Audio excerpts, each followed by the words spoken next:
Section 1. Introduction. Why we need communication models.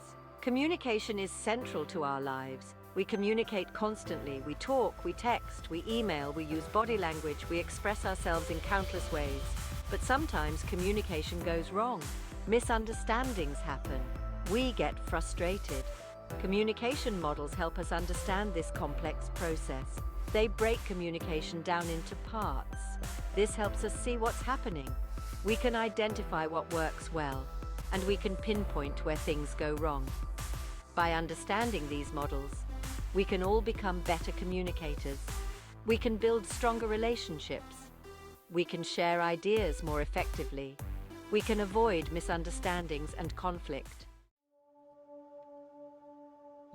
Section 2. Sender and message. Where communication begins. Every communication starts with a sender.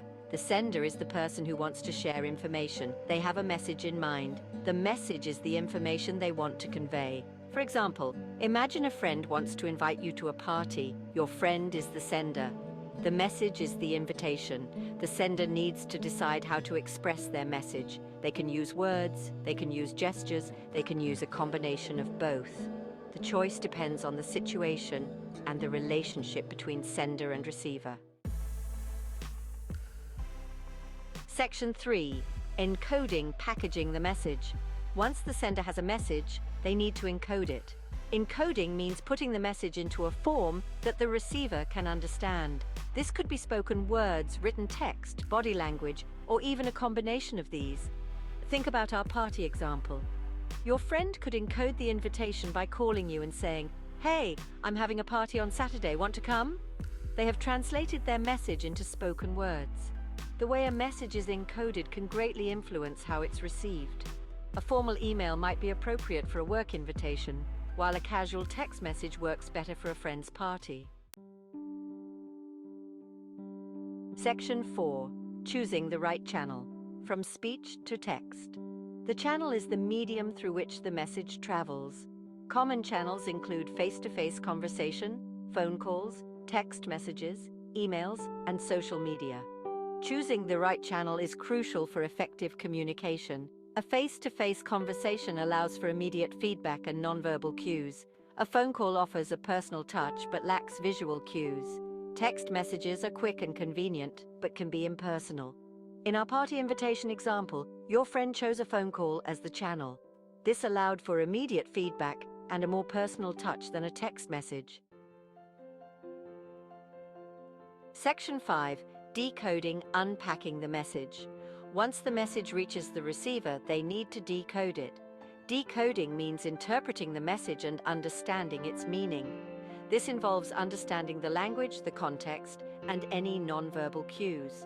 Think about receiving your friend's party invitation. You hear their words and decode the message. They are inviting you to a party. You understand the context, a social gathering for friends. You might also pick up on their tone of voice indicating their enthusiasm. Decoding can be challenging. Cultural differences, language barriers, and individual interpretations can all lead to misunderstandings. Section 6. Receiver and feedback, completing the cycle. The receiver is the person who receives the message. They decode the message and hopefully understand its meaning. Once they understand the message, they can provide feedback. Feedback is the receiver's response to the sender. It can be verbal, nonverbal, or both. Feedback tells the sender whether their message was understood and how it was received. In our party example, your feedback might be, "Thanks, I'd love to come." This lets your friend know you received and understood the invitation. Section 7. Noise, when communication gets disrupted. Noise refers to anything that interferes with the communication process. This can be external noise like loud music or a crowded room. It can also be internal noise like distractions, preconceived notions, or emotional states. Imagine trying to hear your friend's party invitation in a noisy bar. The loud music is external noise that makes it hard to decode the message. You might also be distracted by internal noise like thinking about work deadlines, which makes it hard to focus on the conversation. Noise can disrupt communication at any stage. It can distort the message, hinder encoding and decoding, and prevent the receiver from providing clear feedback. Section 8. Conclusion, strengths, weaknesses, and ongoing learning. Communication models offer valuable insights into how we communicate. They help us understand the steps involved and identify potential pitfalls. However, these models are simplifications of a complex process. Real-life communication is messy and nuanced, influenced by personal histories, cultural backgrounds, and emotional states. While communication models provide a framework, they don't capture every detail of human interaction.